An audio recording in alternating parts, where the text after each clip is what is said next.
No, pues... Vamos a divagar para luego poder entrar en el tema. No. Empecemos y ya. Ya arranquemos. Bienvenidos a Expertos de Sillón. Este es el podcast en el que cada semana hablamos con una persona sobre su obsesión, experticia y placer culposo o teoría totalizante del universo. Mi nombre es Alejandro Cardona. Y yo soy Sebastián Rojas y hoy nos acompaña nada más y nada menos que un tocayo. O sea, se nos va a dificultar un poquito aquí la interacción. Nos acompaña Sebastián Duque, periodista, director y productor del podcast Cartagena Federal. Sebastián, ¿cómo vas? Muy bien, me encanta estar aquí con ustedes. ¿Y de qué vamos a estar hablando hoy? Fútbol. El fútbol que es un tema difícil. Y un placer culposo y muchas cosas, pues.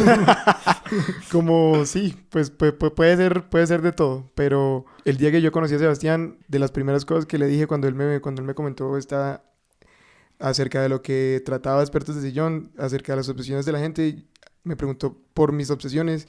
Yo le dije, a mí todo lo que me gusta me obsesiona, pero si yo tuviera que pensar en una de mis obsesiones que he mantenido por más tiempo de manera más profunda, definitivamente sí es el fútbol. Sí, definitivamente. Y es curioso porque a mí, pues cuando estaba chiquito no me gustaba tanto, porque me producía inseguridad, porque yo me relacionaba, o sea, la manera que uno se relaciona con el fútbol era jugando cuando uno estaba chiquito. Sí. Y yo era muy malo y le tenía mucho miedo al contacto físico y esas cosas, entonces como que baila. Pero primero vamos a hablar de nuestras recomendaciones de la las semana. pasiones menos sostenidas y menos profundas. Exactamente, pasiones que duran más o menos una semana. Efímeras. ¿Qué tenés esta semana? Bueno, esta semana tengo, antes de presentar mi obsesión semanal, tengo que hacer un pequeño disclaimer. Estamos grabando hoy, lunes 29 de julio del año 2019, para cuando nos escuchen 30 años después. Este es un detrás de las escenas. El 27, el 28, el domingo 28 de julio, un colombiano, un latinoamericano, Egan Bernal, se coronó por primera vez campeón del Tour de Francia, la ronda ciclística más importante sobre esta gran ronda que es la Tierra, como diría algún comentarista radial. Bueno, yo monto bicicleta, me encanta la bicicleta y no soy apasionado por el ciclismo profesional.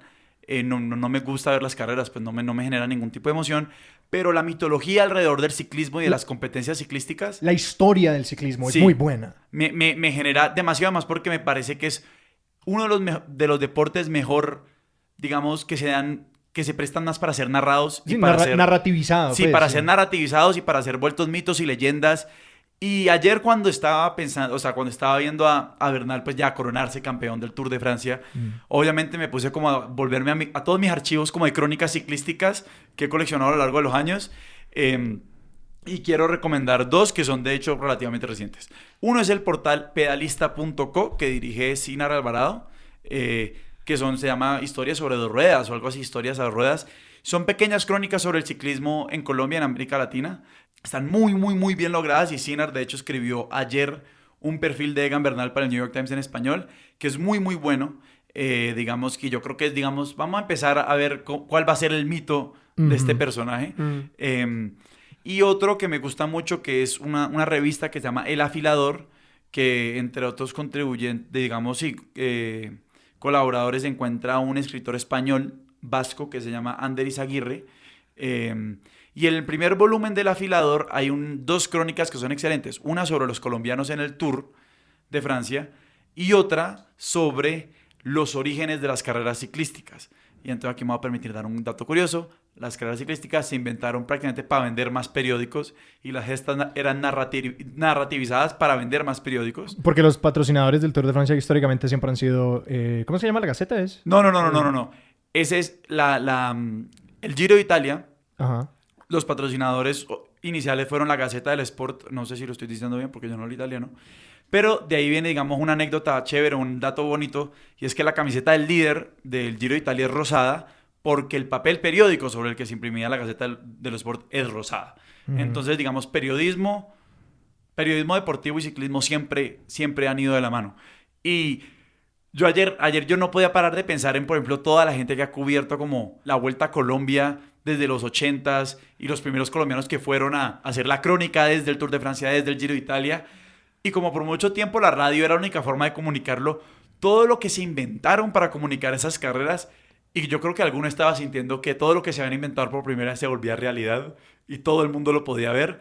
Y eso fue algo que a mí me pareció como muy bonito ayer, pensar en toda esa gente que ha estado narrando esas carreras por años. Claro, que han visto toda la historia de Colombia dentro del ciclismo mundial, me imagino. Y que construyeron historia de Colombia. Yo estaba viendo hace 2 semestres tutoría de tesis 1 con una compañera que estaba trabajando con el concepto de creación de nación y eso cómo se relacionaba con las narraciones de las gestas ciclísticas en los 70s, 80s y cómo eso, o sea, cómo estos narradores fueron los que crearon a través de sus relatos un imaginario de lo que era Colombia y mi compañera estaba viendo las implicaciones políticas de que entonces la vuelta pasara por unos lugares y no por otros, que se llamara Vuelta a Colombia y fuera solo en el interior, por ejemplo. Sí. Y como que en algunos años sí iba hasta la costa, como que en algunos años iba hasta Cali, pero en general sí.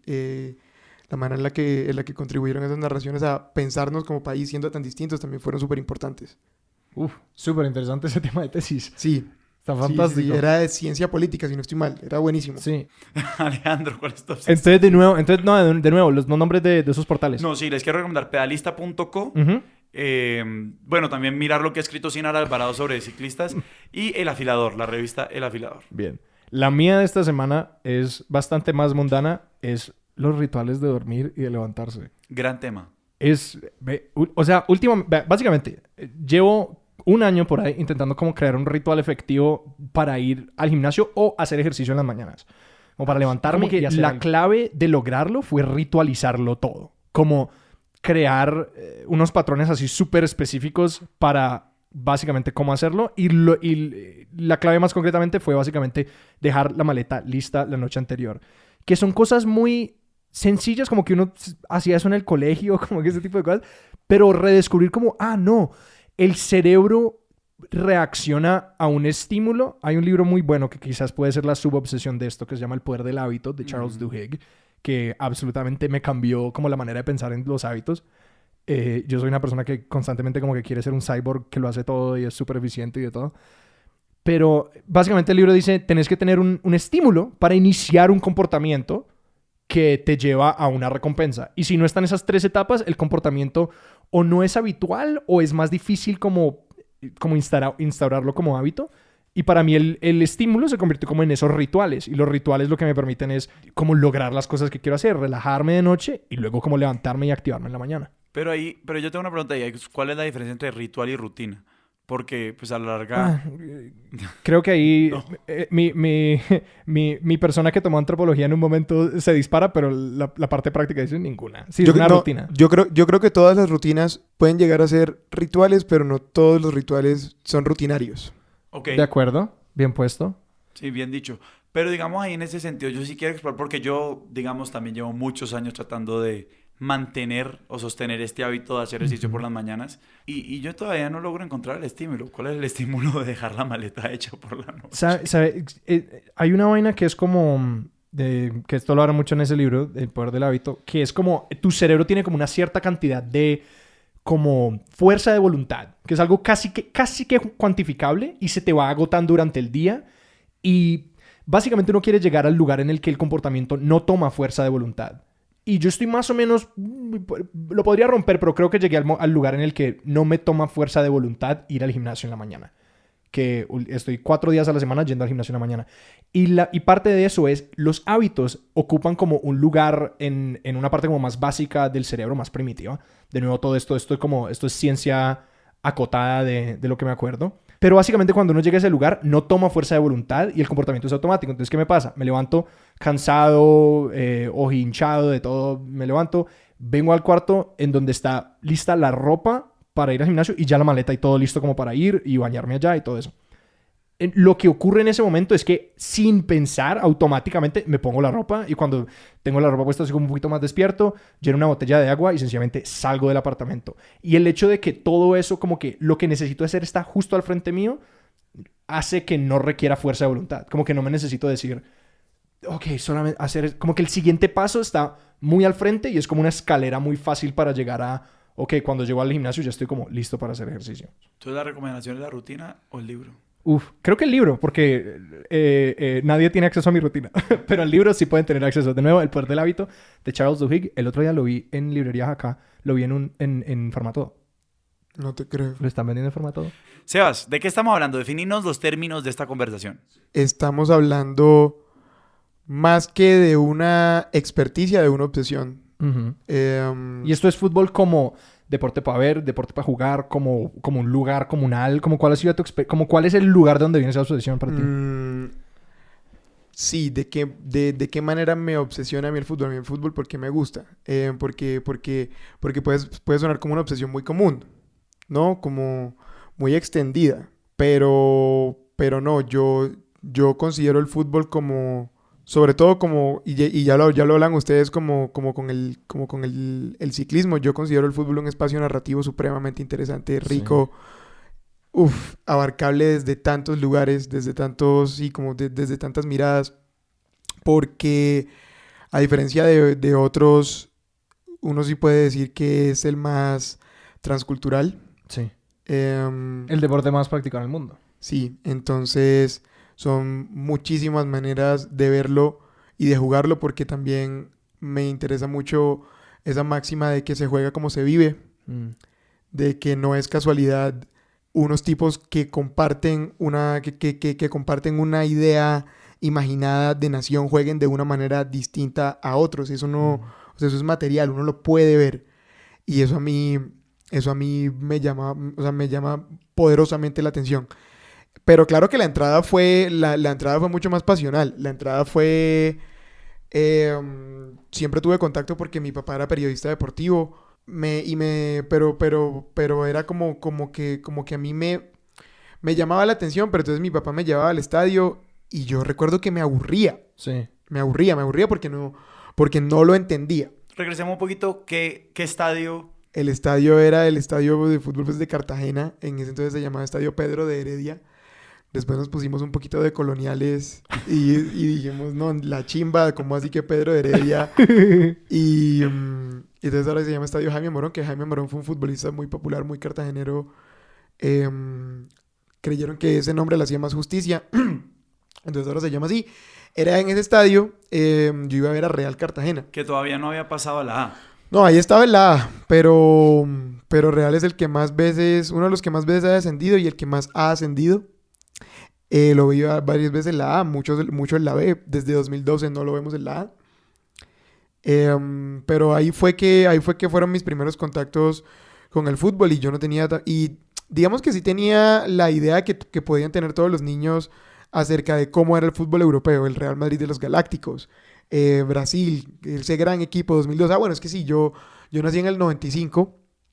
Mis primeros recuerdos son el Mundial de 2002. Uh-huh. Sí, Francia es... Francia 98, yo no tengo recuerdos. Tampoco. Pero sí tengo recuerdos de haber visto la final del Mundial acá en Bogotá, del gordo Ronaldo haciendo los 2 goles a Oliver Kahn. Por mucho tiempo creí que con uno de los patadones, que con uno de los tiros de Ronaldo se le habían roto las manos a Oliver Kahn. Yo creía eso cuando tenía 7 años. Yo lo creía. Yo decía, este tipo es un cyborg, es un putas. O sea, supercampeones al 100%. Supercampeones al 100%. Sí, es como, wow.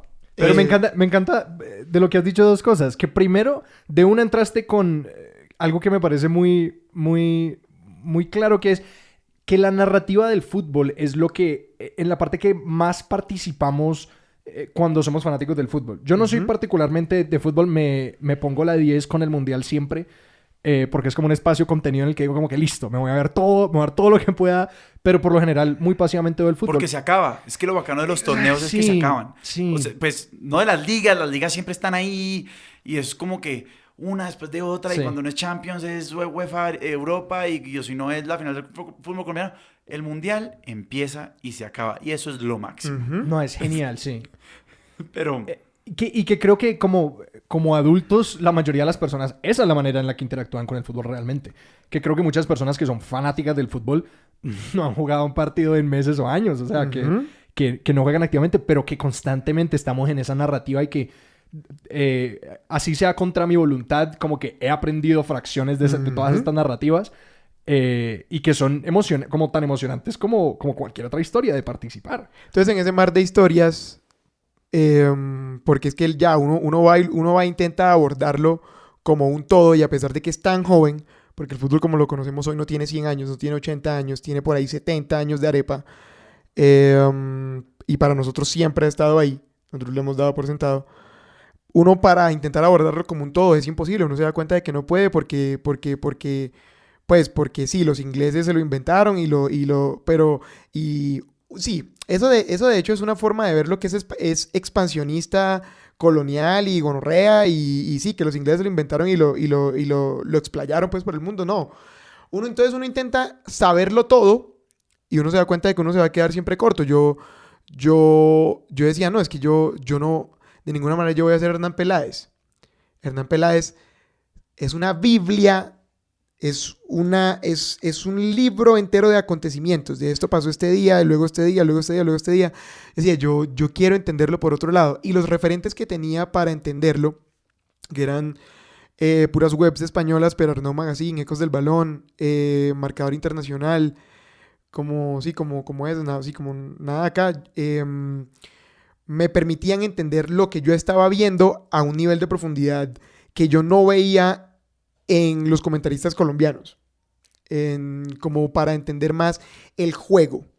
Como este es un juego que juegan 11 contra 11, de ahí para arriba el margen de maniobra es infinito. Y pasó que entonces cuando yo adquirí realmente, yo diría que un fanatismo bastante profundo, que fue en 2010. Yo tenía más o menos 15 años. Sí, yo sentía que yo entendía lo que estaba pasando frente a todos nuestros ojos mejor que la gente alrededor, porque entonces esas historias que a uno le presentan obviamente están pasadas por un filtro y son muchos tópicos como quién es el mejor jugador del mundo. No, y que siempre necesariamente son las historias interesantes o las historias que te atrapan, las que se quedan como en el imaginario popular, y que no necesariamente es cierto, porque sencillamente que alguien como que, me acuerdo una vez que un primo estaba criticando a este último técnico de Colombia, Peckerman. A Peckerman, que estaba criticando a Peckerman, y yo lo observaba y yo sin criterio sencillamente pensaba como que a él le gusta esta narrativa. Era como que puede que sea cierto, puede que no sea cierto de que Peckerman es un mal técnico, un buen técnico, pero él le está encantando en este momento detestar a Peckerman. Sí. No, entonces sí, yo como que me esforcé mucho por entender el fútbol esquemáticamente, porque yo no podía entenderlo a través de la experiencia. Porque yo nunca fui fuerte para chocar, yo nunca fui rápido para correr más que el otro, yo nunca fui más inteligente porque esa inteligencia que se ve en la cancha se ve trastocada si a tu hijo de puta cerebro le falta oxígeno, y si uno es una yegua que uno no corre, entonces pues obviamente a uno se lo llevan por delante. Entonces, pero luego yo entendí que uno sí podía dividir el fútbol en ejes, y que el fútbol tenía 4 apartados: el técnico, el táctico, el físico y el emocional o mental. Y que si uno lo veía a través de esos, como de esos prismas o de ese diagrama partido, uno podía entender mejor lo que estaba pasando.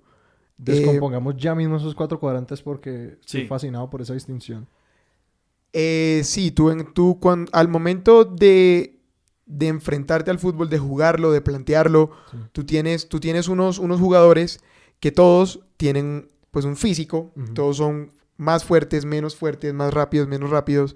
Tú tienes un apartado técnico, que es la técnica de cuando nos presentan unos jugadores como artistas del balón, como que son más suaves, más refinados, como que mira lo bien que la pasa, cómo la toca, cómo la recibe, cómo la para con el pecho, cómo la puso en el ángulo. Tienes unos jugadores, entonces luego está el apartado táctico, que el apartado táctico es, listo, tú con ese físico y con esa técnica, tú qué puedes ejecutar en qué posición del campo. Entonces ya te encuentras con que hay diferentes tareas dentro de la cancha. Unos son defensas, unos son mediocampistas defensivos, unos son mediocampistas mixtos, unos son mediocampistas ofensivos, unos son más rápidos y juegan por las bandas, unos son más inteligentes arriba, entonces están los delanteros, hijo de puta, y tu tu perfil físico y táctico te va a situar en un lugar del campo para ejecutar X o Y tarea que te dé tu técnico. Y ese técnico entonces dispone si va a utilizar 3 defensas, 4 defensas o 4 defensas y que los mediocampistas defiendan más o que ataquen más. Pum, pum, pum, está todo eso. Y luego está el apartado emocional o mental, que es sobre el que uno más necesariamente desde fuera tiene que especular, porque uno no está adentro. Entonces uno siempre tiene que ser muy claro en que uno no está adentro y que los que están adentro necesariamente tienen más información que uno. Entonces uno, o sea, saben más que uno. Me sabe tanto a mierda los malparidos periodistas que son tan como self-righteous y cogen y le dan súper duro al técnico en rueda de prensa como con una enemistad ahí de mierda, como ¿por qué hiciste esto? ¿Por qué hiciste esto? Como cuando tenías que hacer esto, como ¿qué me estás contando? ¿Qué putas me estás contando? Entonces sí, a mí me gustaba entenderlo en esos términos. Como que tuve que aprender a perfilar futbolistas de esa manera. ¿Esto es a los 15 años? No, esto ya es como a los 17 cuando estudié en la universidad. Okay. Pero antes de eso, porque me interesa eso que decís, como de la rabia que uno le da a veces con digamos, no los expertos, sino como los técnicos de sillón. O sea, la gente que está viendo fútbol, que uno ya los ve y pues está pasadito de kilos, hermano. O sea, se nota que se nota que no has corrido en años, exacto. Que si corres una cancha que no sea microfútbol de arriba abajo, pues te va a ahogar. Y dicen, no, esto está mal por esto y por esto, y este técnico es una basura por esto y por esto y por esto. ¿Vos juzgas el fútbol cuando lo ves? ¿Vos juzgas a los jugadores? ¿Vos juzgas a los técnicos? Para decir si hicieron bien o mal su trabajo. Sí, yo diría que sí, pero intento encontrar siempre por qué y siempre en mis juicios intento pues, hacer el disclaimer de que lo que yo vi fue eso. Yo no tengo esta información para saber el por qué hizo esto, pero sí creo que debió haber hecho esto por X y Y razón. No, pero sí, es que creo que lo que realmente molesta es ese absolutismo con el que se acercan las personas. Como correcto. De que, no, pero es que yo tengo la respuesta final. Y es como, ok, entonces, ¿por qué no es usted el técnico? ¿Por qué no ha llegado allá? Exacto. Entonces es como que a mí me gustaba entenderlo así y al mismo tiempo que tenía un interés muy duro por el cómo del fútbol, por el fútbol en abstracto, cuando yo bajaba y aplicaba esos conceptos a lo que estaba viendo, que coyunturalmente fue el Barcelona de Pep Guardiola, yo dije, marica, esto es la vida entera. Eso es la vida entera porque resulta que esos 4 apartados están situados histórica, social y materialmente, como la misma idea de la locura o de la homosexualidad. ¿Cómo así? Sí, tú sabes que Foucault, su gran trabajo fue demostrar que la locura o la homosexualidad vista como eran vistas eran constructos necesariamente que tenían que ser entendidos de manera necesariamente contextual. Bueno, esto que todos estábamos viendo que era el mejor equipo del mundo, entre comillas, también... El mejor equipo de la historia. El mejor equipo de la historia. Y que yo sí sigo convencido de eso. Esto es nuevo para mí. Necesito más contexto. Listo. Nunca he habido de este equipo. A ver, claramente hay mucha gente que va a escuchar que acabamos de decir que el Barcelona de Pep Guardiola es el mejor equipo de la historia. Mucha gente se va a rayar. Se va a rayar, se van a arrancar los pelos, van a decir yo no escucho más esta vaina. El mejor equipo son los Galácticos, el mejor equipo es el Brasil del 70, el Brasil del 94, el Brasil... Asumamos por un momento que el mejor equipo de la historia ha sido el Barcelona de Pep Guardiola.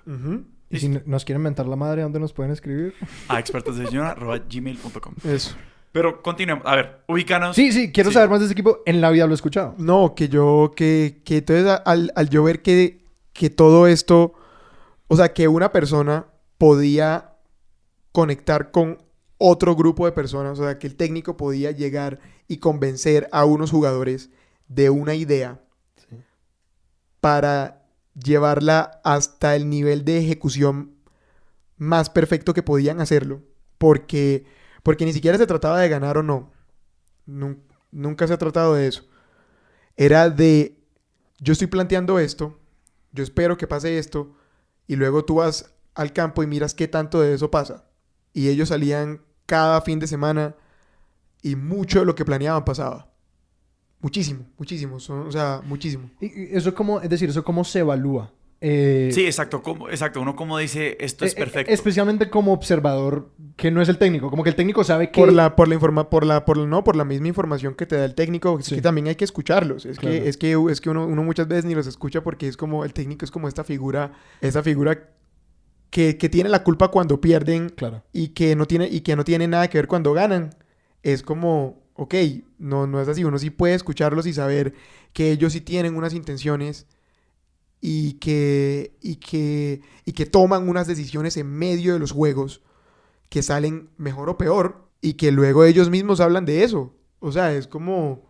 Y también están los analistas y los mismos jugadores te ayudan a entender. Pero como hay tanto ruido, tanto Sí. ruido, es difícil verlo, es difícil saber qué declaración fue rica. Porque incluso, digamos, la posición de mi papá, que siempre ha sido como... A mi papá le gusta el fútbol y no ve mucho, pero no ve mucho. Como que él siempre ha sido como... Ujú. Ve tanto fútbol como el vecino. Pero mi papá siempre hace los comentarios como de los técnicos y más de los comentaristas que otra cosa, que es como que, eso sí que hablan como que encuentran de qué hablar y como que sí, creo que por alguna osmosis siempre he estado recibiendo esa parte de como que, de que lo que están haciendo es llenando aire y creo que ese es el ruido del que estás hablando, Sí. aunque creo que mi papá posiblemente lo extendería a cosas que vos encontrarías valiosas. Tal vez. Pero sí, entonces, como que saliéndonos un poquito del abstracto y eso, y de por qué este equipo era mejor o peor, y de las intenciones bien o mal ejecutadas, es que este equipo, la gesta que estaba llevando a cabo, por la manera en la que la estaba llevando, porque es que ya se vuelve una gesta. Entonces ya tú dices, es que esto es un grupo de gente con metas, con sueños, aspiraciones, con conflictos personales, que están haciendo, o sea, que todos los días que salen a jugar provocan una ola de comentarios grandilocuentísimos. Esta gente, ¿cómo se sentirá? Esta gente de verdad el día que pierda, cuando pierde cosas, ¿cómo va a ser? En verdad que se vieran tan indestructibles y que luego el Real Madrid, como si fuera la máquina del mal, dice, no, es que a punta de billete voy a comprar este técnico, voy a comprar este jugador para que además sea el rival, el archienemigo de ese hueputa enano argentino. Y además Mourinho, que entonces su manera de llevar el grupo era echarse él toda la culpa y desviar la atención de los jugadores hacia él, diciendo cosas polémicas en cancha, digo, en rueda de prensa, como marica, ¿tú qué me estás contando? Esa es la guerra de los mundos en vivo y nosotros, yo decía, ¿cómo es que no lo estamos viendo? Este es Clash of Titans, esto nunca, marica, había pasado de esta manera, porque es que además... No era solamente la narrativa, no era solamente que el Real Madrid era la máquina del mal y el Barça el equipo que más bonito jugaba.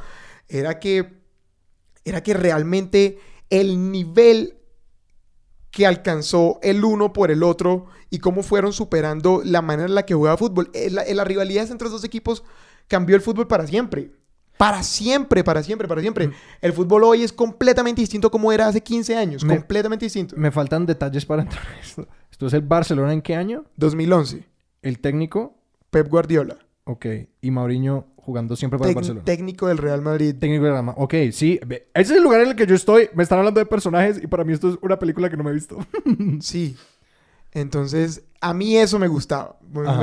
Me gustaba y yo sentía en el colegio que a pesar de que mis amigos sí jugaran fútbol, como yo empataba ese conocimiento a punta de ver más, leer más, escuchar más y estar más pendiente, entonces yo ya entraba en los expertos de sillón del colegio. Pero entonces yo ahí ya me quiero volver porque a mí hay una cosa que en todo este contexto es supremamente importante para la forma como yo he entendido el fútbol y cómo me he acercado a él y como a veces me vuelvo y me meto un poquito.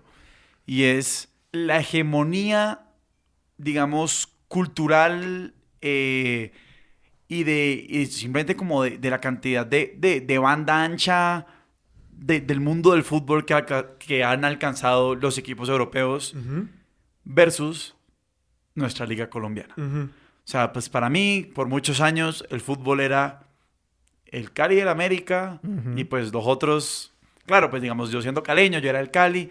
Bueno, de hecho yo era el América, después me volví al Cali. Hoy en día, Drama. no sé. Qué complejo.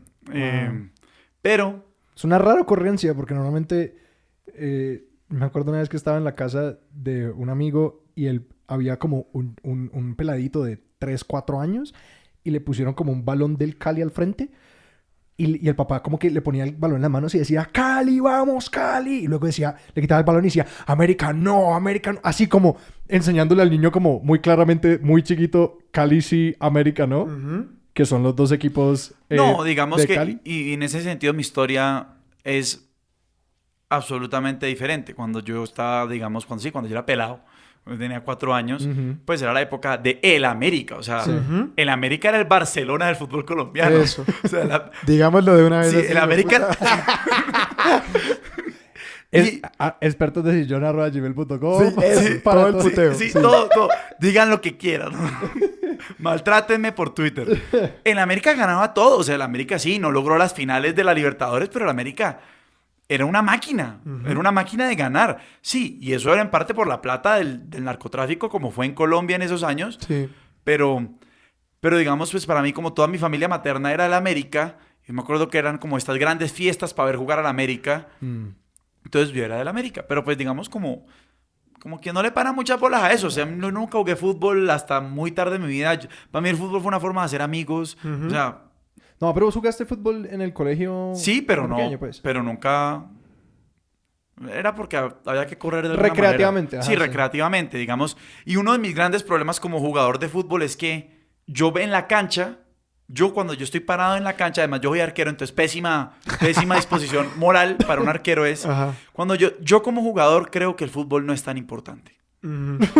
Yo como jugador siento que el resultado no es tan importante. A mí me pasa también. Entonces, yo en un punto de arquero me pongo en mood nihilista Y sales con el balón. y salgo con el balón, las cosas Eso. me dejan de importar. Claro. Porque lo más Y importante... te volvés impaciente. Me vuelvo impaciente, lo más importante es darle una alegría a la gente.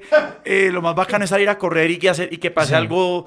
Sí, alguna desfachatez. Sí. Entonces, soy pésimo jugador en ese sentido. O sea, para mí el juego no importa. Pero en todo caso...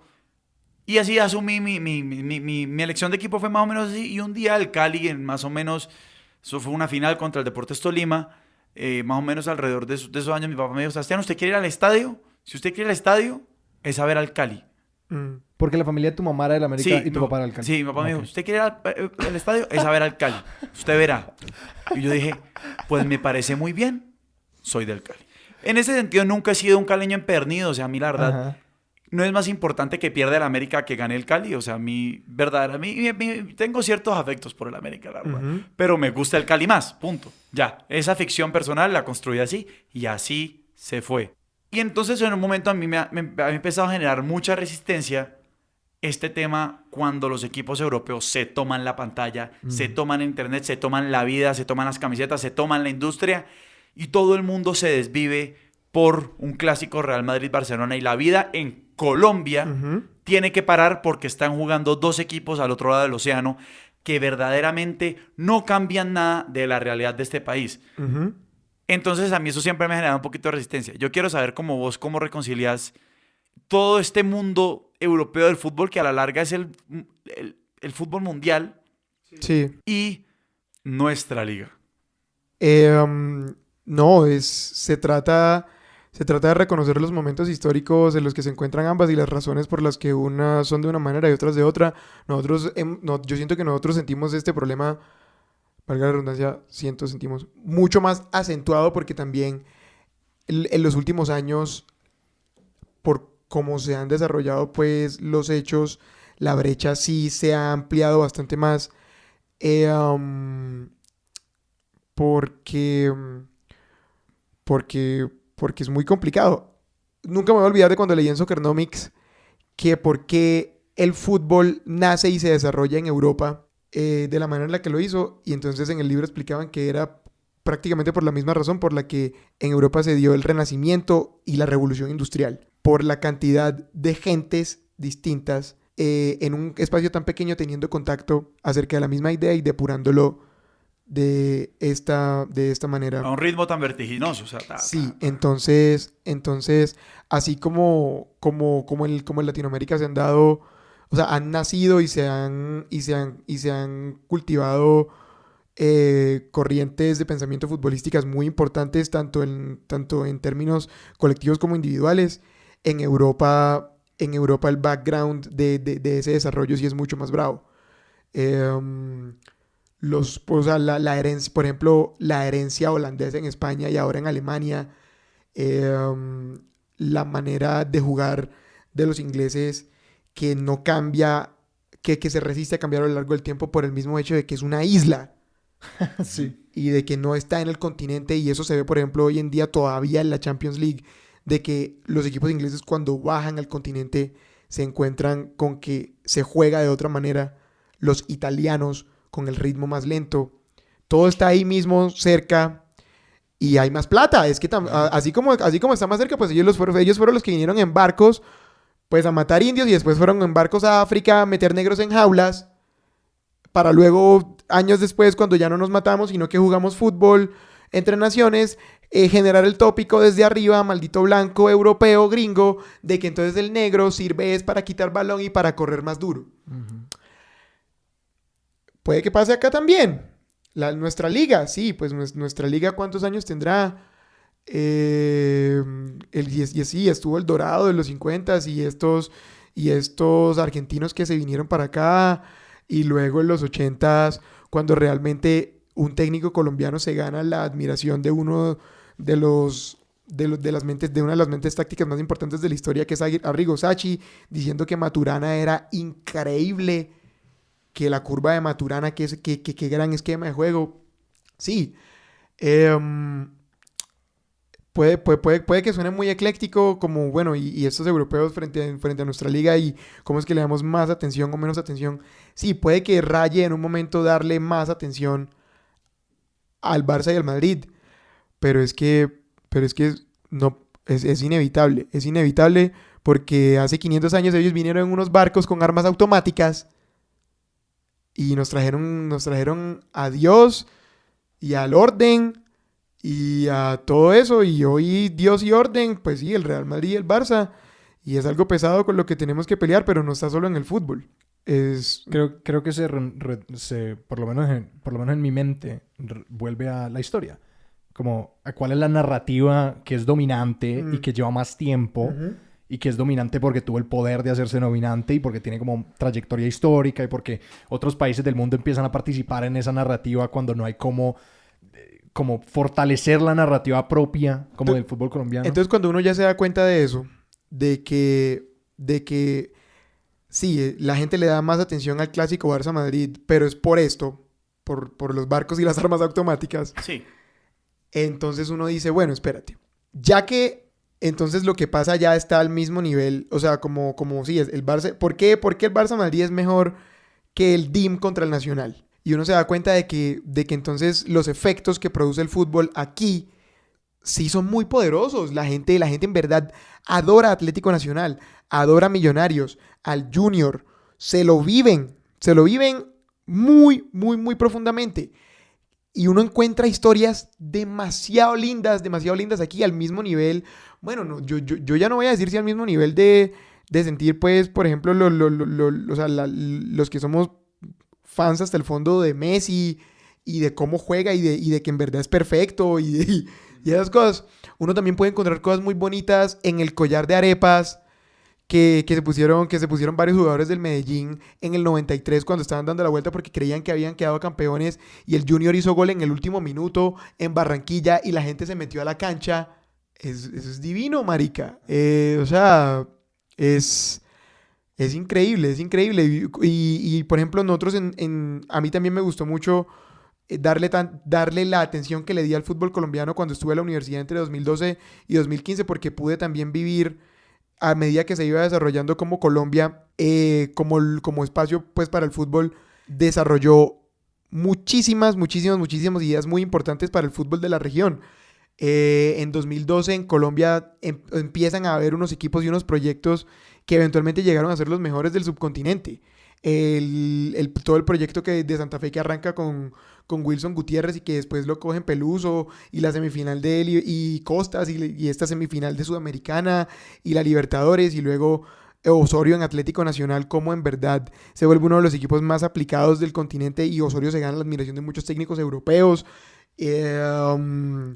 la respuesta de Millonarios trayendo al idealista del estilo de Pep Guardiola, que es Juan Manuel Lillo, que mucha gente dice que es un bercero y que es un huevón porque él solo desciende equipos, pero ese tipo le aportó demasiado a la materia aquí en unos años en los que Colombia fue muy importante y había muy buenos equipos, muy buenos jugadores, pero eso uno no lo ve porque Win es puro ruido.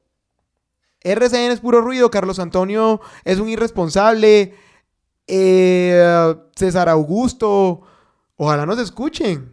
Pero entonces ahí yo creo que es muy buen momento para concentrarnos en, digamos, estos dos universos que es del fútbol. Uno, lo que pasa dentro de la cancha y lo que pasa por fuera. Y ese ruido. O sea, ¿qué determina? ¿Qué es todo lo que determina ese ruido? Mejor dicho, ¿cuál es la diferencia entre la narrativa que construyen los comentaristas en Europa, por ejemplo, y los periodistas en Europa, y la que construyen los periodistas aquí en Colombia? O en Colombia, porque yo creo que si usted vas a Brasil, te vas a Argentina, te vas a Uruguay, es distinto. vas a ver cosas distintas. Sí.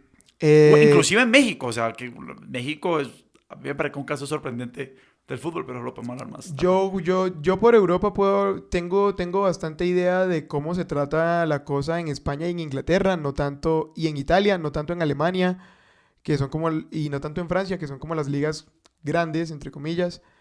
Pero sí te puedo decir que por lo menos en Inglaterra y en España es parecido aquí. Es un montón de periodistas hablamierdas que se putean. Pues, o sea, no nos digamos mentiras. El Chiringuito, el programa por excelencia del fútbol en España, es una vaina que es todas las noches y dura 4 horas. No. O sea, esa gente, ¿cómo hace para hablar 4 horas de fútbol hablando mierda? No, exacto, puteándose de manera altisonante. Sí. Para mí el equilibrio sí lo tienen los gringos. Pero en Estados Unidos el fútbol vale huevo. Sí, no. Pues cada vez es más importante y eso, ya. Sí. Expertos de sillón@gmail, putenos. Pues, ya, aquí no es controversial decir que en Estados Unidos van listo, y lo ven como un deporte para los niños y niñas hasta más o menos los 8 años. Exacto. Y ya es como que listo, bueno, ya es hora de sacarlo del soccer. Exacto. Pero para mí la relación entre lo que pasa dentro de la cancha y lo que se cuenta que pasa dentro de la cancha por los tipos que tienen la responsabilidad de hacer lo que son los periodistas deportivos, sí tiene un equilibrio bastante acertado en Estados Unidos, porque no existe una relación o un sentimiento de enemistad tan grande entre los que practican el deporte y los que lo cuentan. Porque los gringos sí se olieron que de este business hacemos parte todos. Sí. Así que vamos hacia adelante, muchachos, porque aquí hay billete. Otra cosa que esto es como todo un tema en su propia manera, pero yo fui a la universidad en Estados Unidos y lo que observé fue mi fascinación por entender por qué el fútbol americano allá pega tanto y cómo el fútbol americano se desprende como... La metáfora del deporte en Estados Unidos es la guerra, como que el fútbol americano, por lo menos como yo lo entiendo, es una metáfora de guerra, como de avanzar y tomar territorio y todo esto y como ese conocimiento táctico. Sí. Que esa es como la manera como las personas abordan el deporte en Estados Unidos. Digamos, yo tenía un amigo que era jugador de béisbol y el béisbol es otro deporte que es como que si vos no entendés que todo se trata como el orden de los jugadores y de cómo los pones y de que estás perdiendo unas cosas y ganando otras cosas para ganar el juego, que es un conocimiento del deporte completamente diferente al nuestro, porque creo que nuestra fundación de cómo entendemos el deporte es el modelo del fútbol, que el modelo del fútbol es como muy activo, improvisacional, según entiendo yo, como reactivo a lo que está pasando en la cancha. Y la manera de relacionarse con lo que uno ve es puramente emocional. Sí. Sin tanto como desde adentro. Sí, claro, que digamos cualquier persona puede ver y entrar en la narrativa del fútbol sin conocer el fútbol. Como que vos puedes pero digamos que es que yo creo que hay una gran diferencia en cómo se desarrollan los deportes, en cómo se entienden, y es que tanto desde el principio incorporan la tecnología. El fútbol está, digamos, todavía se resiste a abrazar la tecnología muchísimo. Sí. Y... póngame al día, ¿ya están haciendo como... retroactivamente como cambiando decisiones en base a video? Sí, el VAR. Ok, ajá. Pero yo la razón de ese abordaje emocional más que desde el cómo, desde adentro, como desde la razón del juego y de cómo se lleva a cabo, yo creo que en el fútbol sí es más así, porque nosotros antes de fútbol de clubes tuvimos fútbol de naciones. Claro. Entonces vamos para allá. Mi nación es mi nación. y tu maldita madre, Claro. y gol, y lo grito, y parto la ventana con la botella. Entonces, sí. Sí. No, y a lo que iba con todo eso es que creo que me atrevería a sugerir que hay una dimensión de eso como en los periodistas y de cómo abordan el fútbol, de que me parece como un punto de entrada más apto a empezar a reconocer esos cuadrantes, como el elemento táctico de todo esto, que casi que se vuelve un requerimiento de que si le querés plantear a alguien que le gusta el fútbol americano, venía a ver soccer, te voy a tener que explicar como que, mira, estos son los mediocampistas, estos son... Que, por ejemplo, yo, como alguien que veía fútbol muy casualmente durante su vida, me demoré un resto de tiempo en entender como, estas son las posiciones, y que cuando jugaba el fútbol no entendía como que cuál Ajá. era mi función, ni mi posición, ni nada de eso.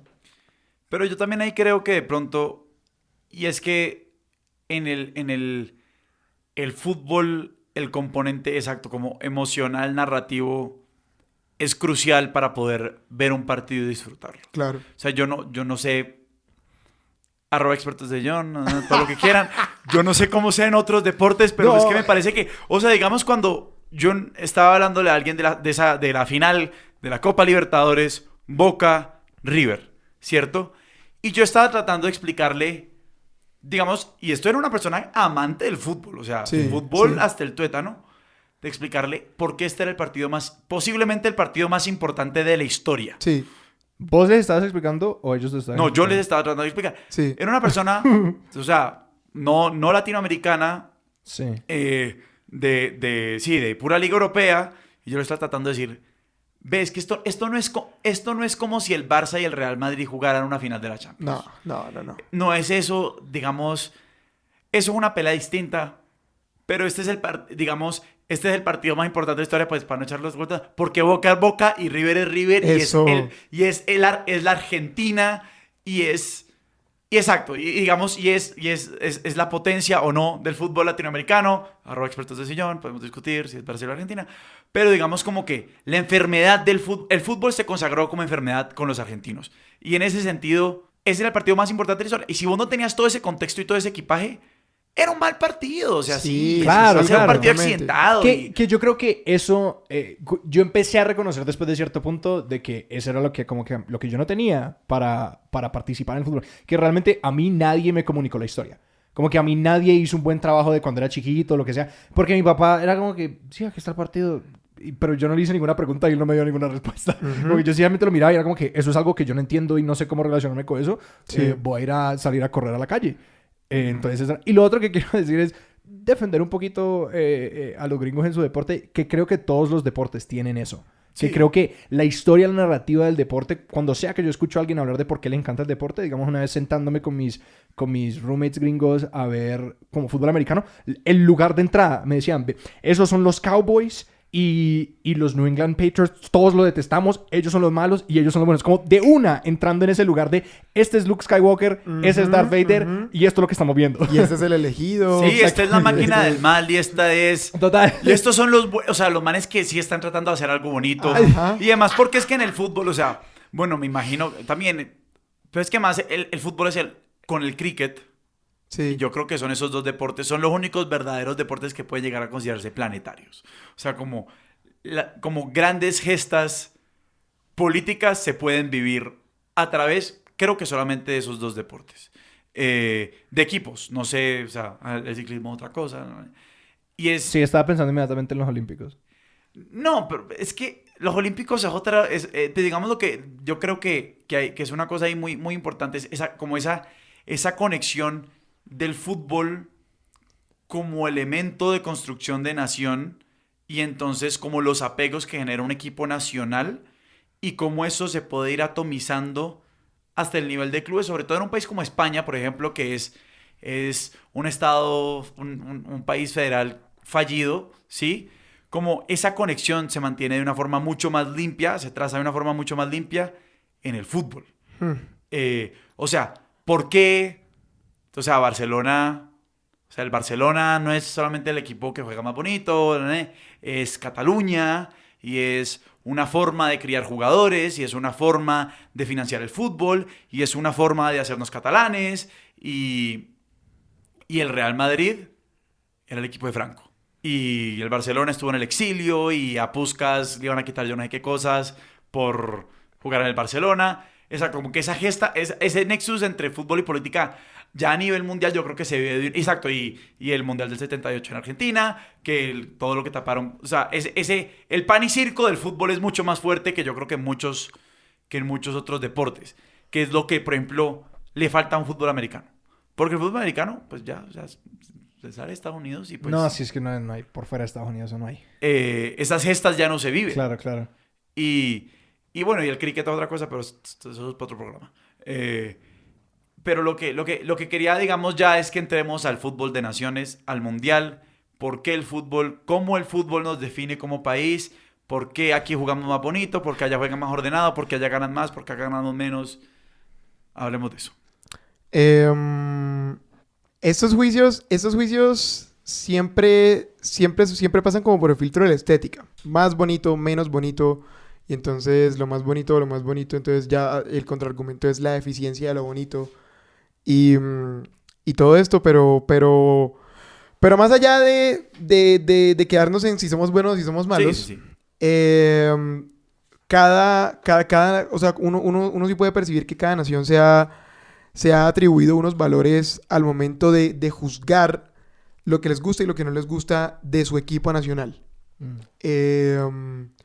Eso no es una afirmación controversial. Eso es como... En todos lados hay gente diciendo es que nosotros deberíamos jugar así o deberíamos jugar así. Y en todos lados varía. En Uruguay dicen que deberían jugar de una manera. 4 defensas, 4 mediocampistas, 2 delanteros que sean, puta, las dos bestias más fuertes del mundo. Y hágale...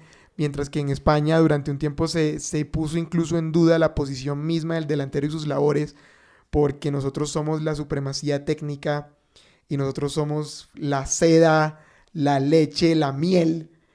Y aquí en Colombia, ustedes ¿qué han percibido de cómo se supone que se juega aquí? ¿Okay? Alejandro. Sí, por favor, gracias, muchas gracias. Este es el tema en el que he estado más fuera de lugar, que eso es un término de fútbol para todos nuestros no, sí, yo lo que entiendo es que Alejandro Cardona acaba de hacer todos los que alguna vez han conocido a Alejandro Cardona acaba de hacer un chiste de fútbol, por favor. @ expertos de sillón. Creo que es la primera vez en mi vida. Sí, por favor, mándenme cartas. No, es decir, mi conocimiento llega hasta... Recuerdo cuando perdimos frente a Brasil en el Mundial del... 2014. ¿Sí? Fue gol de Yepes. Sí, 2014. Eso sí, fue gol de Yepes. Que me acuerdo que la narrativa, por lo menos que yo oí en ese momento, fue como que... es que los brasileños juegan muy feo, con mucho cuerpo, y que nosotros no jugamos así, que nosotros jugamos bonito, como bien pasado en el medio campo y bien... Que esa fue como... yo todo lo que escuchara como que, uy, sí, échenles un cuento a la herida. Como lo que necesitemos para... Que yo me acuerdo, yo en ese momento, yo cambié un vuelo porque dije, si Colombia va a ganar un mundial, yo necesito estar en Colombia. Porque yo estaba trabajando en el verano en ese momento, en la universidad, y dije, no, me tengo que volver. Porque a mí así no me importa, como que... De hecho, ese fue el primer mundial que decidí como verme todo esto. Pero para responder la pregunta, yo sé hasta que nosotros decimos que Colombia juega bonito, que nosotros la pasamos, que es un equipo como bien compuesto, pues todo esto. Y por ejemplo, con ese episodio de Brasil fue muy chistoso, que entonces luego Brasil pasa a la siguiente ronda, Alemania le mete 7. Sí. Y la explicación que le da la gente le da sentido a esa experiencia, que eso pasó es porque Brasil traicionó su estilo. Porque entonces que muy físicos, pero en realidad lo de nosotros es el juego bonito. Yo sí creo que eso tiene un efecto, un efecto material muy práctico, muy inmediato en el fútbol de selecciones. Porque en el fútbol de selecciones, tú como técnico, tú no tienes tanto tiempo para trabajar una idea de juego afinada, que puedas automatizar, pero sí puedes apelar a esa idea imaginada de comunidad que tienen tus jugadores, que sí sabes que es común, de la idea de la comunidad, porque crecieron en el mismo país con los mismos referentes jugando de una manera. James en algún momento sí se creyó ese pajazo de que él era el heredero del pibe. Sí, claro. Cuando son futbolistas completamente distintos, pero esa historia es importante. Es que Colombia la pasa a ras de piso, suave, bonito. Eso responde obviamente a la mejor época que tuvimos pues como equipo nacional, que fue ir a 3 mundiales seguidos. El famoso partido contra Argentina, y el el 7-0. y el 5-0, 5-0 y esas cosas, porque ese equipo jugaba así. Pero entonces tú te encuentras con que entonces Colombia, su mito nacional... Futbolístico. No, espérate. Su mito nacional. O sea, la idea de nación de Colombia se vuelve mucho más fuerte cuando este equipo hace lo que hace. Cuando dejamos de ser, no, es que en verdad los rolos sí somos muy distintos a los costeños y a los paisas y a los bayunos o sea, nosotros éramos pues unos fragmentos ahí que unos fragmentos que no tenían símbolos comunes, y la selección Colombia sirvió como símbolo común. Fue muy bonito eso, y luego uno va hacia adentro y uno se da cuenta que dentro de ese mismo equipo, que era un símbolo común de que el fútbol nos servía como espejo, como forma de encontrarnos como colombianos, te encuentras con que realmente en la costa hay mejores delanteros que en el interior, que en el que los defensas rolos son increíbles, que los paisas tienen mucho oficio, que los entrenadores de peladitos chiquitos en Buenaventura sí dicen: es que a mí el pelado que no sepa bailar currulado a mí no me sirve. Tú dices: care chimba. Esto me supera. Porque esto es un hecho social. Ajá. Extendidísimo en el mundo. No, porque... y yo creo que, pues, para meterme en esa así, mitología nacional, yo creo que esos dos equipos, o sea, el equipo de Estados Unidos 94 y ese mundial, que yo no lo viví, pero pues, y después el 2014, sí, es como esas cosas que uno dice: ¿cuál es el motor que mueve todas estas cosas? Porque es que aquí hay muchas vainas pasando que no sé. Sí, digamos, ese equipo, Colombia, que llega al mundial, Colombia 2014, con una dignidad, porque yo creo que lo que caracterizó también ese equipo fue como que el desorden del 94 y el desmadre del 94 de esos manes que hacían lo que les da la gana, porque todos eran una bandilla de corruptos y una bandilla de vendidos, que cuando llegaron allá se demostró que no se podían ganar nada, porque es que no se lo merecían. Moralmente estábamos muy podridos por dentro para merecer cualquier cosa. O sea, eso es como parte de esa narrativa de ese mundial del 94 que yo no vi, pero me lo contaron. Sí. Y digamos, y como uno recibe esa historia, ¿cierto? O sea, como que... Y que todo terminó con que mataron a un jugador a tiros por... Claro. O sea, que hasta ahí llegamos como país. Sí. ¿Sí? Y después tenemos este 2014 con unos pelados que no eran eso. ¿Sí? O sea, de hecho ves muchas transformaciones. O sea, muchos evangélicos, por ejemplo. O sea, la gloria es tuyo, Señor. Primero Dios. ¿En el equipo? Sí, claro. En el equipo, que fue un problema para Peckerman, porque a él no le gustaba eso. Entonces, cómo contrastar todas esas cosas. Pero entonces también estábamos en el 2014 y estábamos supuestamente a años o meses o días, ya nadie sabía, pues porque es que eso fue muy confuso, de que este país se reconciliara y fuera el país en paz y tuviéramos una oportunidad sobre la tierra. Y estos eran unos pelados que digamos, venían con esa humildad de no nos vamos a dejar vencer por nuestros vicios, ¿sí? No nos vamos a emborrachar con la victoria sin probarla, ¿sí? Y pierden contra un Brasil sin brillo. Pero ¿sí? en casa. Y entonces esta historia nacional de que es que nosotros siempre nos falta 5 centavos para el peso. Sí. Nosotros nunca nos creemos que somos capaces de ganar. Y por eso es que no ganamos las cosas. Y por eso es que y por eso somos un estado de obra gris, etc.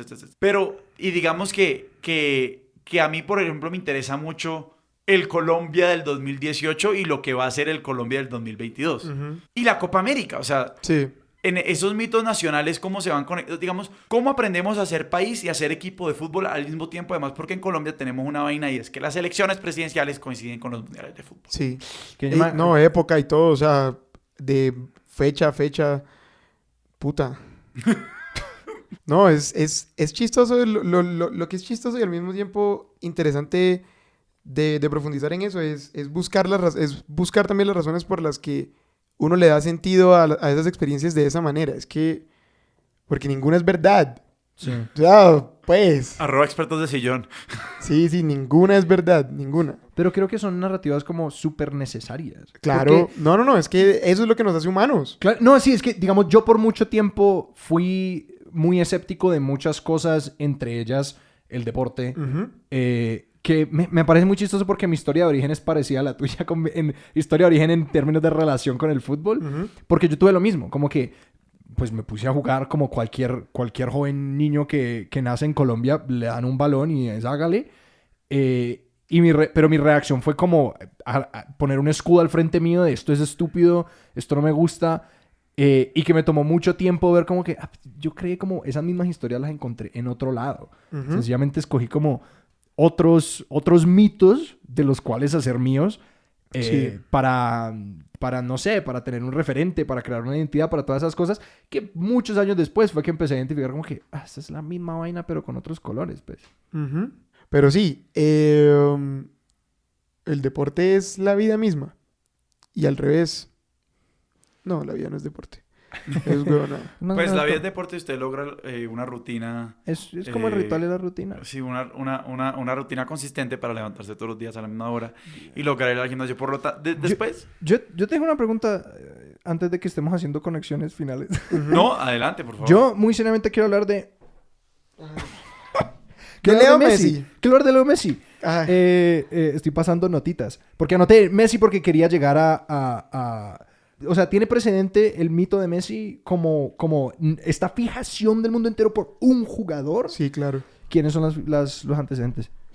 Lo que pasa es que si juzgamos la fijación de ahora con las redes sociales de por medio, claro, y, sí. el broadcasting y todo esto y la cantidad de plata más que hay para streamear el deporte, pues de pronto uno no encuentra precedentes, pero en la época en la que uno era famoso sin Twitter y sin Facebook y sin nada de eso, hombre, importantísimo Diego Maradona, importantísimo Zinedine Zidane, importantísimo el gordo Ronaldo, importantísimo Ronaldinho, importantísimo, a pesar de que luego el mismo Messi, esa es una opinión bastante controversial, pero el mismo Messi se encargó de destrozar absolutamente todo lo que Ronaldinho alguna vez nos había puesto como la perfección. Sí. Porque uno va y mira y la temporada de más goles de Diño metió como 25 goles. Leo ha llegado a meter 92 goles en un año natural. Cristiano, o sea, es como que estos tipos elevaron la vara a un nivel que fue como... Pero sí, lo de los precedentes... Lo que no tiene precedentes es su historia particular de siendo tan bueno y haciéndolo todo de una manera tan mejora como alguna vez cualquier otro lo había hecho, excepto de pronto cosas como cabecear y correr más durante todo un partido y ser más, pues, y que se le juzgue todavía porque no logró quedar campeón de un torneo que duró un mes y que depende completamente de los estados de forma de los jugadores que llegan en ese momento a ese certamen. ¿Ese torneo eso pasó en 2014 con Argentina cuando ellos llegan a la final y el World Press Photo de deporte es Leo mirando la copa sin tenerla. Eso sí no tiene precedentes. Ser tan bueno y hacerlo todo, demostrarlo todo con esa constancia. Eso sí no tenía precedentes. Salir cada fin de semana a hacer las cosas que él hace y que ya cada vez va dejando más de hacer. Eso no tiene precedentes. Sí, ya está en su ocaso. Ya 32 años, claro. Ya pues. Pero, y digamos que a mí ese tema de Messi, para mí comunica muy bien esta conexión de que nosotros nos pensamos el fútbol antes que nada como un tema de naciones. Y es que Messi ha hecho todo lo que ha hecho con el Barcelona. O sea, sí, el mejor equipo de la historia, el mejor jugador de la historia, no sé si el más ganador, pues, pero pues muy ganador. Una idea de juego patente, sostenida, o sea, una marca registrada de cómo jugar fútbol a unos niveles exorbitantes, a unos ritmos altísimos, sí, con unas competencias que es que vos estás jugando Champions League, Liga Española y Copa del Rey, y, o sea, vos estás jugando una cantidad de partidos a la semana, todos televisados, todos con un montón de plata de por medio, y a Messi se le juzga por no ganar un mundial. Sí, o sea, por no conquistar la gesta con su país. Y a la larga también eso comunica una cosa que es muy importante que a Messi se le sacan cara, es que vos no sos argentino, que vos no cantas el himno, que vos no te criaste acá. Cuando él es argentinísimo. Exacto. ¿El dónde se crió? O sea, ¿cómo No, en Rosario, pero luego pues se fue como a los 10 años, 12 años para Barcelona y de ahí no, pues no volvió. Claro. Pero... A entrenar, me imagino. No. Él vivía en Barcelona, Ya. pero lo mismo, ¿qué putas me estás contando si ese hijo de puta se la pasa deshartando mate y comiendo milanesa con papitas fritas? Pues y más nada, es un argentinazo. O sea, es como marica. Pero... Que creo que, es decir, Sí. despierta envidia a Messi, que creo que mucha de la, como de que hay tanta gente que odia a Messi como gente que ama, que yo no lo comprendo como alguien muy de por fuera, como el odio de Messi es como que, pero pues a mí me parece como, objetivamente es bueno. Ah, como bueno, que- no. Y que también es particular su caso. Otra cosa que no tiene precedentes es esta noción que lo mismo es el hecho social de nosotros en comunidad dándole sentido al fútbol. No había existido esto de el segundo elegido, de la segunda avenida, del Mesías, de otro zurdo chiquitito con la camiseta 10 que nació en Argentina, que juega por la misma zona, que hace las mismas cosas, que hace jugadas parecidas y que nos va a llevar de la mano a la gloria que más nos puede interesar. Y que la primera avenida es Maradona. Claro. Ok. Dios. O sea, y eso ya tiene también de nuevo, o sea, que el fútbol se consagró como enfermedad y como religión en la Argentina. O sea, de ahí para adelante yo creo que todos comen chitos. O sea, el mito del fútbol en Argentina es realmente... Ujú. A nadie le importa más que a ellos. Y yo tengo digamos, yo quisiera hacer pero yo creo que uno no puede pensar en Messi. Uno no puede pensar en Messi sin Maradona, pero uno tampoco puede pensar en Messi sin Ronaldo. Ujú. O sea, ¿eso cómo es ahí? Funciona mucho. A mí me parece que funciona muy bien para explicarlo. Otra vez uno se pega de cuestiones narrativas. ¿Ustedes veían Dragon Ball Z? Ujú. La gente dice que... Sí, para mí la manera más fácil de explicarlo es que Messi es Goku y Cristiano es Vegeta.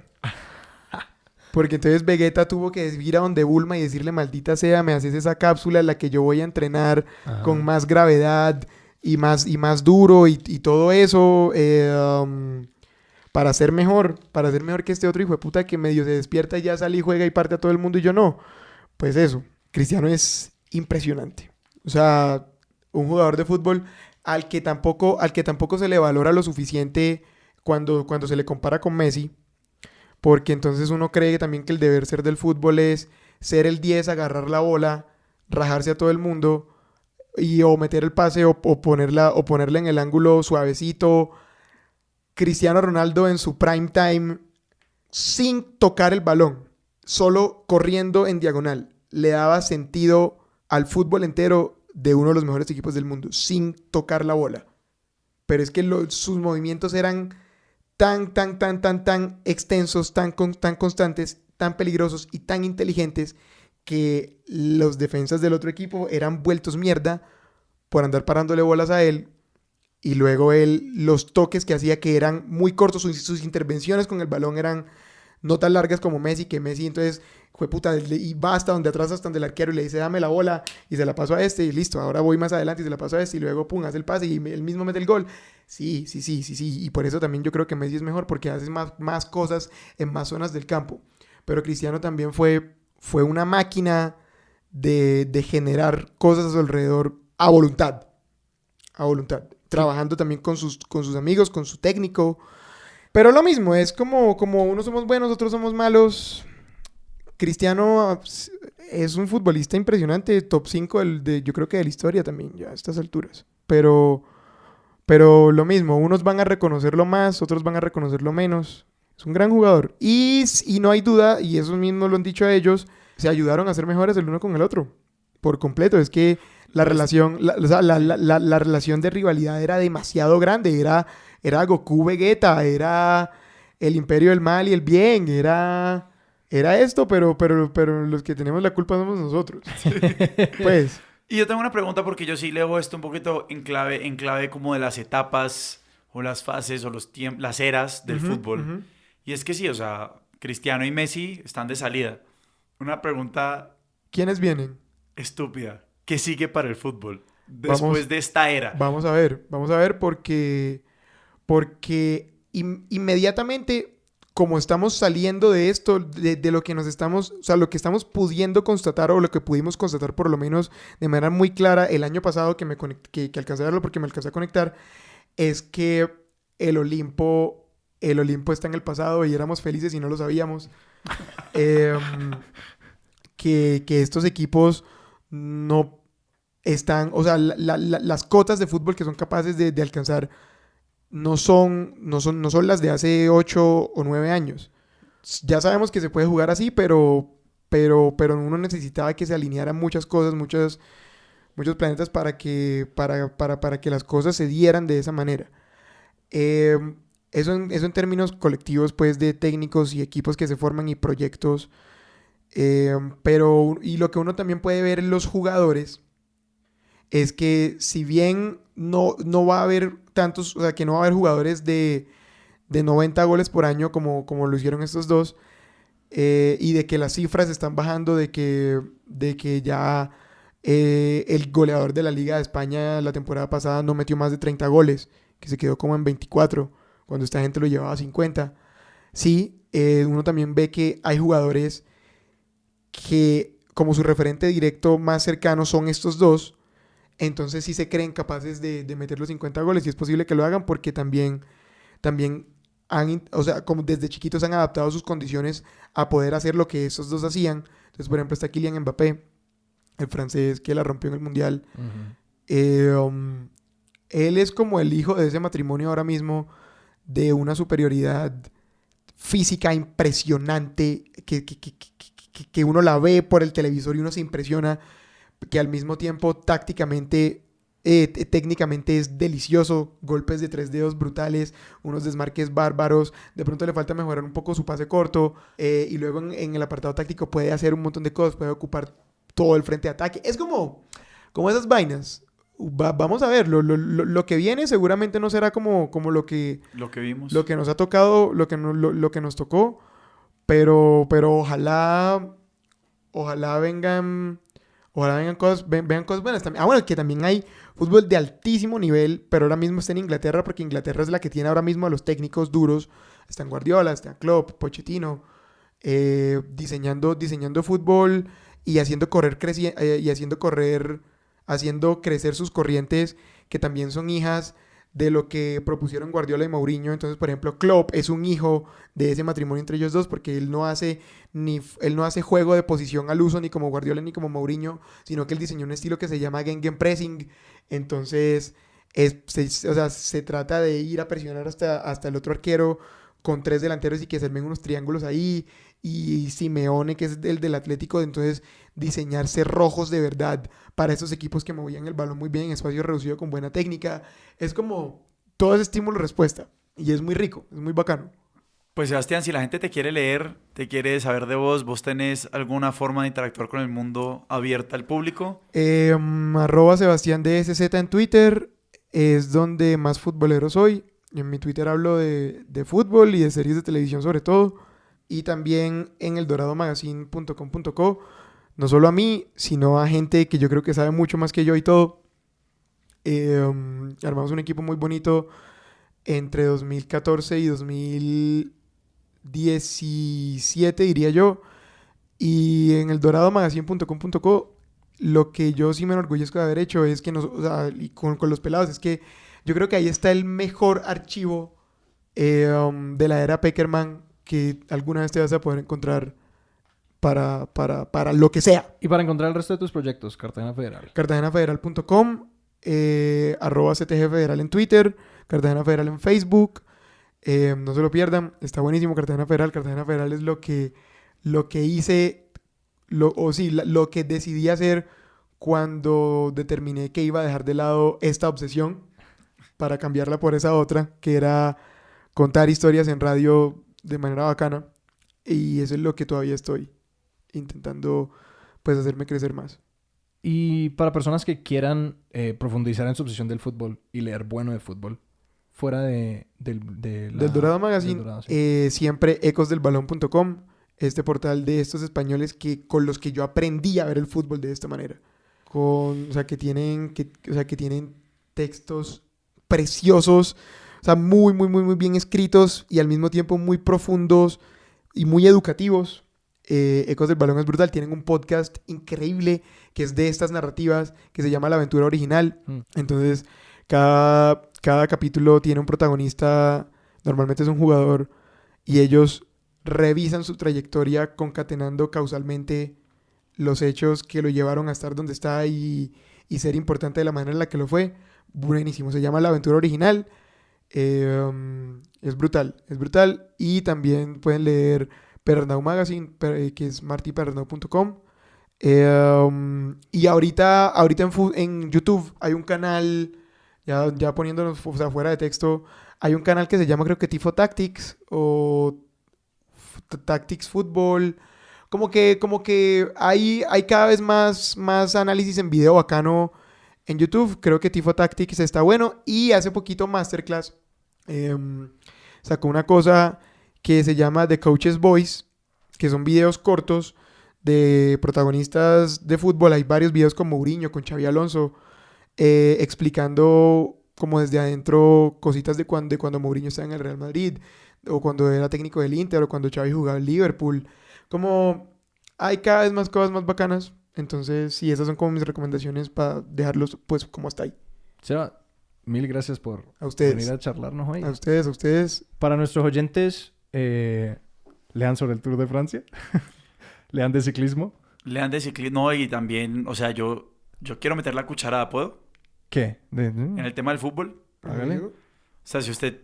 A mí me parece que hay dos cosas. Reciente, yo creo que el archivo de El Mundo Mundial, de la columna de Martín Caparrós durante los días que duró el Mundial del 2018, es un archivo excelente de que el fútbol es mucho más que... Exacto, que se vive como se juega. Sí. Y que el deporte es la vida misma y todas esas cosas. Y si eso todavía no lo ha convencido, usted coge Fútbol a Sol y Sombra de Eduardo Galeano y si como latinoamericano eso no le convence, yo ya no sé qué lo va a convencer. Si nos quieren seguir a nosotros en medios, bueno, nos pueden escribir en expertosdesillon@gmail.com. Nuestro Twitter es expertosillón. Trágico, lo sabemos. Y nuestro Instagram está Expertos de Sillón. Nuestra música es de Juan Esteban Arango y nuestro logo es de Daniel Benavides. No olviden suscribirse, recomendarnos, darnos estrellitas, lo que sea. Yo soy Sebastián Rojas. Yo soy Alejandro Cardona. Hasta la próxima.